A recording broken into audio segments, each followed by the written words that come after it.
going on, YouTube universe? My name is Trent. Some of you guys might know me as Zirra from other content that I throw out into the YouTube universe, and welcome to the Hip and Shoulder, the channel where we discuss everything Australian rules football.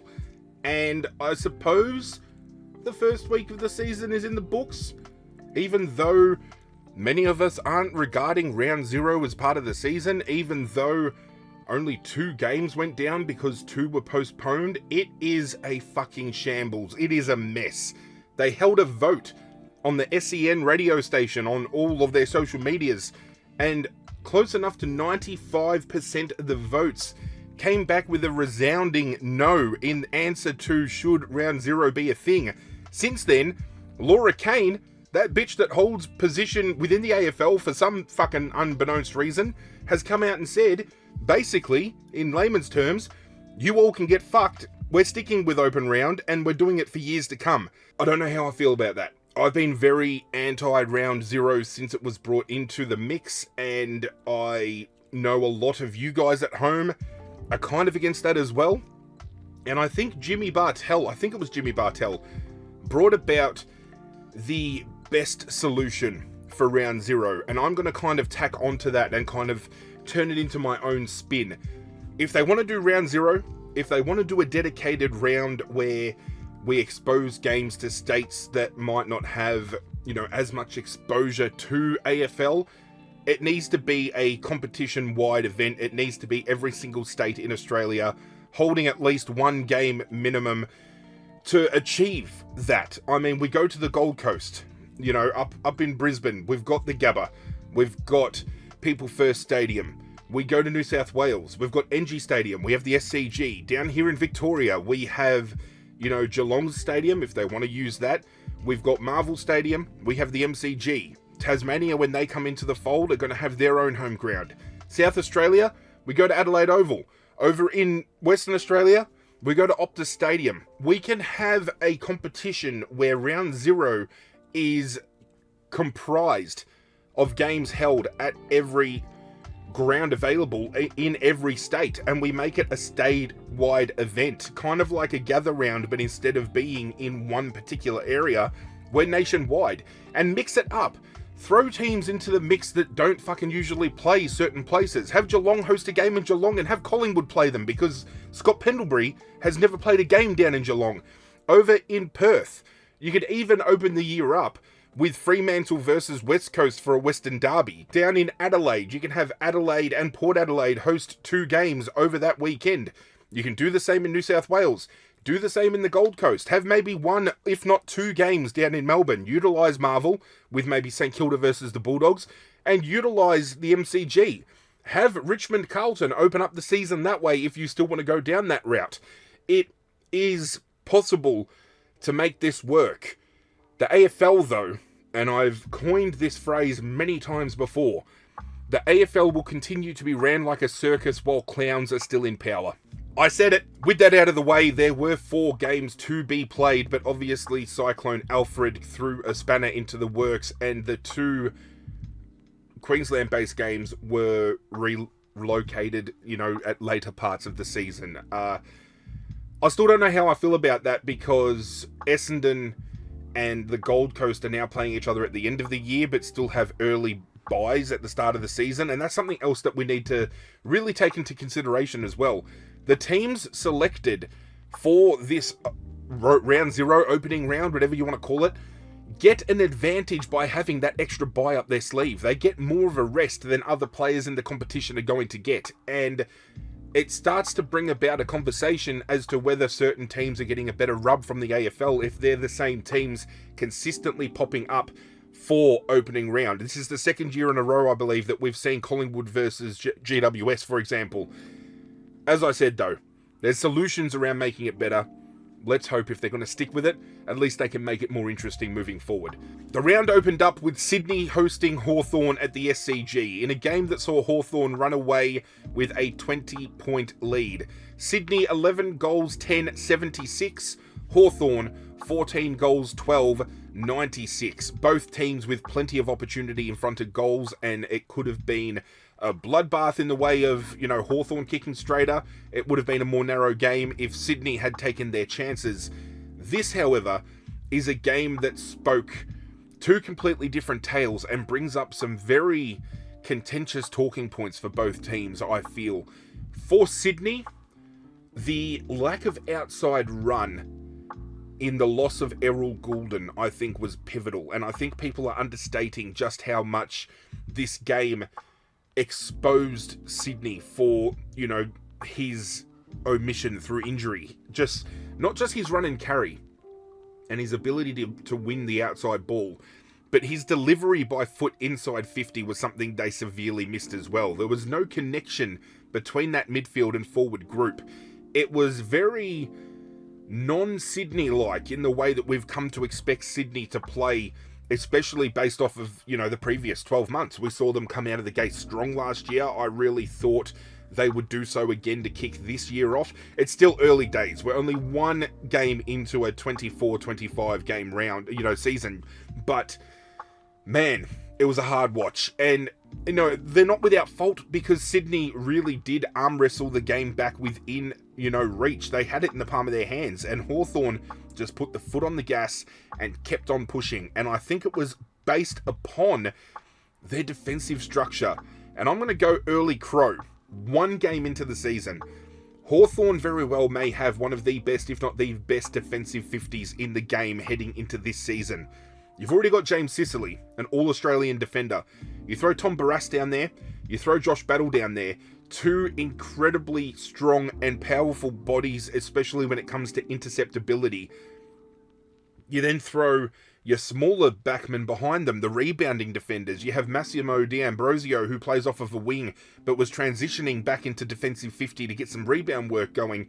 They couldn't get past that wall, and then it was just the rebounding from that fact was so incredible to watch. And Sam Mitchell had the opportunity to then throw James Sicily from defense, where he killed it in the first half, up forward, kicks a goal, manages to make contest down there and makes things more, you know, winnable, in the sense of if he's not going to mark it, he's going to bring it down to ground. Because let's face it, Mabior Chol didn't set the world on fire at all, and this is part of the reason why I was glad Richmond got rid of him when we did, because he's one of those players that when he's on, but he goes missing far too long. And to have the avenue now of taking an all-Australian defender and throwing him into your forward line when you need him, some people are now saying that James Sicily might be just the best utility player in the competition. And it's a discussion point that really needs to be had, and I probably do agree with it at this point. You know, having somebody of his caliber be able to switch roles, essentially,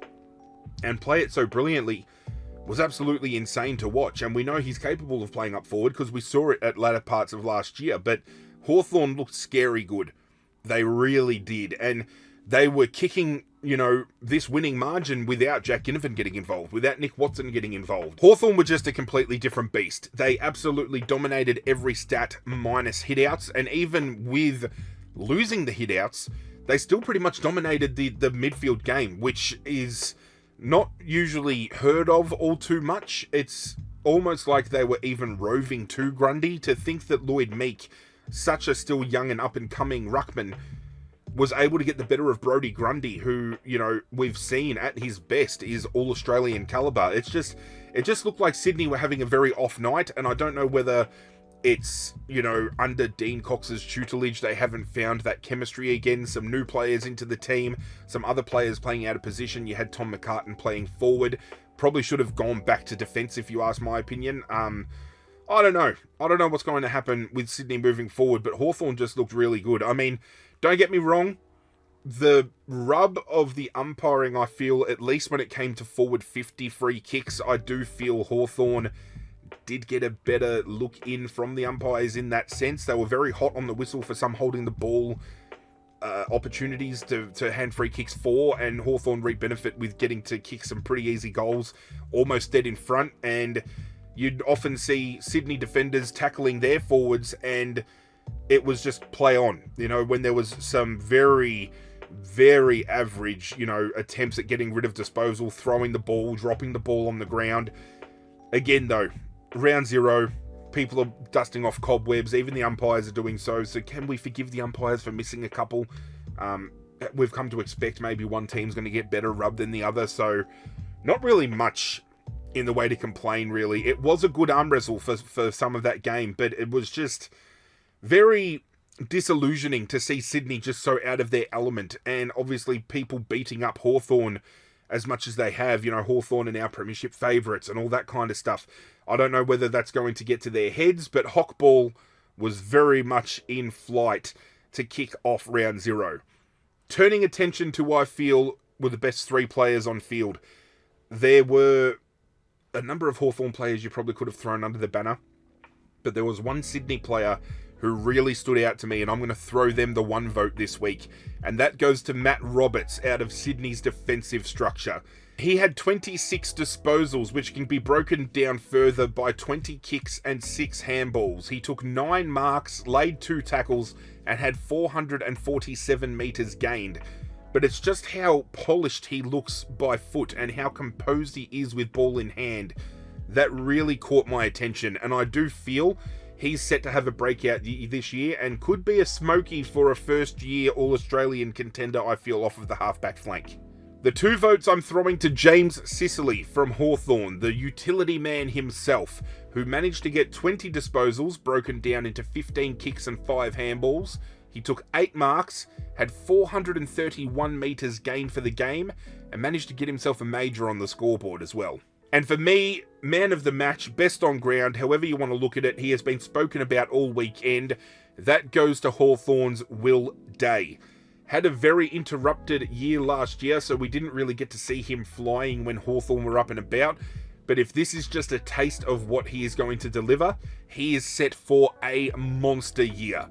He had 26 disposals, which can be broken down by 17 kicks and 9 handballs. He took 4 marks, laid 6 tackles, had 9 clearances, 454 metres gained, and 3 goals on the scoreboard return. The second and last game of the round saw GWS hosting Collingwood. We saw this as an absolute banger last year. I had tipped Collingwood going into this game on a last minute kind of, flip. I tipped GWS and thought, no, you know what? I think Collingwood are going to have the edge here. I've got a feeling they're going to rock up and do some damage. I said it in my season predictions video.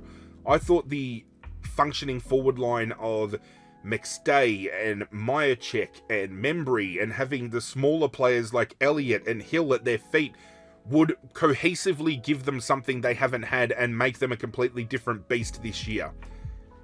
And that beast failed to get out of the gates completely and looked like a lame horse that needed to be shot in the head. What's more impressive is this orange tsunami, and it kills me to say this, but the orange tsunami is just Kingsley taking Damien Hardwick's formula that won Richmond premierships, and he has just amped it up to 11, and it just frustrates me because this is a game plan that I feel Richmond could have and should have probably still been utilising, but I suppose Uze's take is now to stem the flow because he doesn't want games blowing out by huge margins because of the position we're in.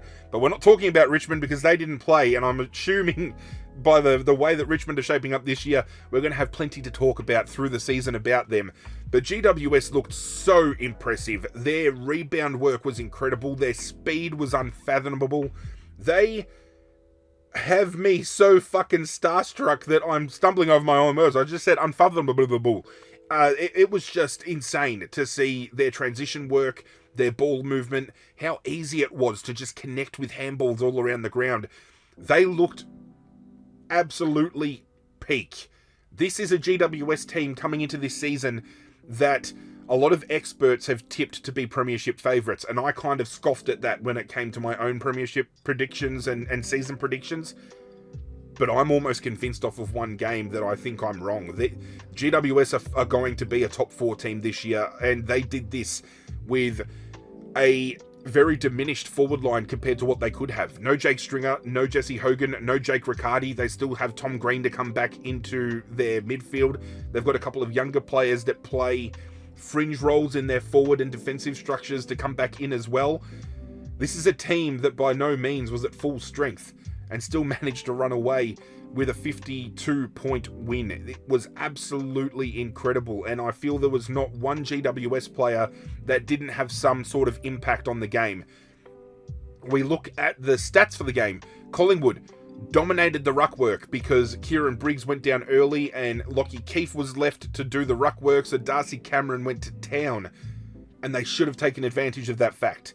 But even with Darcy Cameron going to town, as my voice cracks, I apologise, they were still absolutely fucking dick-rolled in the midfield, and it wasn't no help to Collingwood, I suppose, that Nick Dacos was incredibly underdone and was cramping really bad.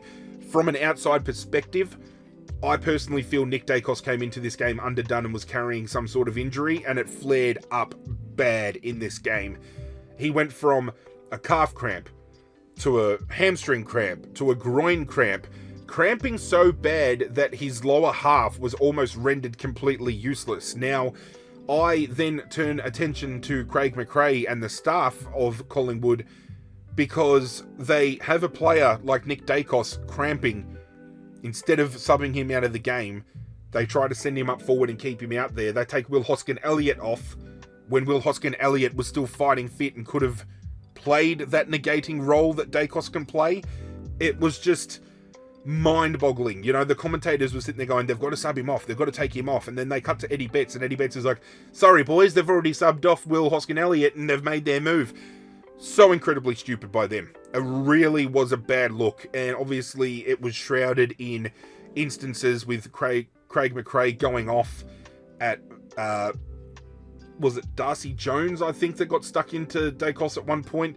Or was it Bedford? It was one of the two. I don't know. He was mouthing off, and we've seen Alistair Clarkson in the past cop a fine because he mouthed off at a player, but Craig McRae, no case to answer for, so there's now a division with the AFL community because of that. It was just, to sum up Collingwood's performance on and off the field this weekend in one word, messy. It's no surprise with a 52-point win, all my votes are going in the way of GWS this week, and it was pretty straightforward with who I'm going to hand them to. I think Darcy Jones was very, unfortunate to miss out on a vote this week. I just thought he had moments of absolute brilliance in this game, just being able to negate around players as quickly as he did, bring his teammates into the game, hit the scoreboard a couple of times. So I'm going to give him an honourable mention. But the one vote I'm throwing to Sam Taylor, who had an absolutely monster performance in defence. He had 17 disposals, which can be broken down by 16 kicks and the one handball. He took 13 marks, and now a lot of defenders in the modern game can rack up mark counts by teams controlling the flow of the game and kicking the ball backwards and sideways, but I only think he might have taken 2, maybe 3 marks in that retrospect. He still took, I reckon, at least 10 intercept marks, and it was a very strong performance by him. If he wasn't plucking those marks, he was getting the spoils in and taking them to the line. He was putting on pressure. His 1%ers were great. He was just an all-round defensive beast. He laid 5 tackles for the game, 313 metres gained, and as a full-back, managed to hit the scoreboard with a major as well. The 2 votes I'm throwing to a player who, until I looked at the stats, probably flew under my radar severely because I didn't realise how much of an impact he had until these stats were looked at, but I'm giving it to Josh Kelly. He had 36 disposals in the way of 11 kicks and 25 handballs. He took 7 marks, laid 5 tackles, had 5 clearances, and 279 metres gained. And best on ground, very similar to that of Will Day, and everybody talking about Will Day's going to have a breakout year for Hawthorn. Finn Callaghan is a player that has been earmarked by many to have a breakout year for GWS, and he put a strong case forward for that in this game with best on ground honours. He had 33 disposals in the way of 13 kicks and 20 handballs, took 4 marks, laid 2 tackles, had 7 clearances, 730 metres gained, if you don't mind, and kicked 2 goals too. He was absolutely everywhere, and it was very small moments that he had that made his game infinitely greater. There was one moment where it was a blink if you miss moment in a contest where the ball came to him and he was able to get the handball off so fast that he bamboozled all the Collingwood players around him, and it set GWS up for one of the easiest goals they kicked over that weekend. It was a game to behold. This is a guy who had a great game in the preseason, and a lot of people were questioning whether or not, because GWS were absolutely trounced in that game, whether or not he's going to be able to back it up. Round 0 rolls around and he backs up that performance again. I don't know whether Tom Green coming back into this team is going to hinder him or not. I think he's going to probably relish the opportunity of Tom Green coming back in, because Tom Green probably wears a tag from opposition. Josh Kelly probably now gets the tag over Finn Callaghan as well. So Finn's going to go under the radar, I feel, severely this year, and is a huge breakout contender for 2025. So obviously, with only 2 games played and the margins being the way they fell, we have GWS sitting on top of the ladder, Hawthorn sitting in 2nd, we have Sydney sitting in 3rd, and Collingwood sitting in 4th, and everybody else runs on alphabetical order. And I've had a little bit of a laugh this week, because in that fact, Richmond aren't in the bottom 4, so I'll take my chances. Let's just take a photo. This is probably the highest up the ladder Richmond are going to be for a very long time this year. However, you'll see in my tipping video when I drop it this week, I'm going out on a huge limb. I'm actually going to back Richmond in to win their first game of the year against Carlton this upcoming weekend. Let's do something different. Everyone's writing the bastards off. Let's go for a win and shock the fucking system. That is it for this video, though. I do hope you guys enjoyed. It is going to be an incredible year of football, I feel. We have so many players that I think are going to break out of their skin and jump onto the scene. A lot of player movement happened in the off-season, heading into the pre-season as well, so it's going to be interesting to see how Jack McRae, for example, goes for St Kilda, how Caleb Daniel and Luke Parker are going to go for North Melbourne, how the youngsters that Richmond drafted with their incredible draft haul are going to perform, because we've seen 3 of those draftees already told they're going to be playing this week. Kako is going to get a chance for Essendon this week. Finn O'Sullivan is going to be playing for North Melbourne. Levi Ashcroft, I would assume, is going to be playing for Brisbane. It's an incredible time to be watching football. It's just sad that circumstances around round 0 this year and just the debacle of how it all went down kind of overshadowed the excitement of football being back. Just a slightly, maybe. But I'm just excited for round 1 to come around. The season proper. A lot of people regard this as the official kickoff. I'm hyped. I hope you guys are as well. Do hit that like button down below if you enjoyed. Don't forget to hit that subscribe button to get on board the community we're building here together, especially if you are a passionate AFL supporter. This is a place where we want to build a safe space for all, that we can talk free of judgment and just share our love for the love of the game, because that's what it's all about, right? But that's it from me, guys. I'm out of here, and as always, I will catch you guys next time.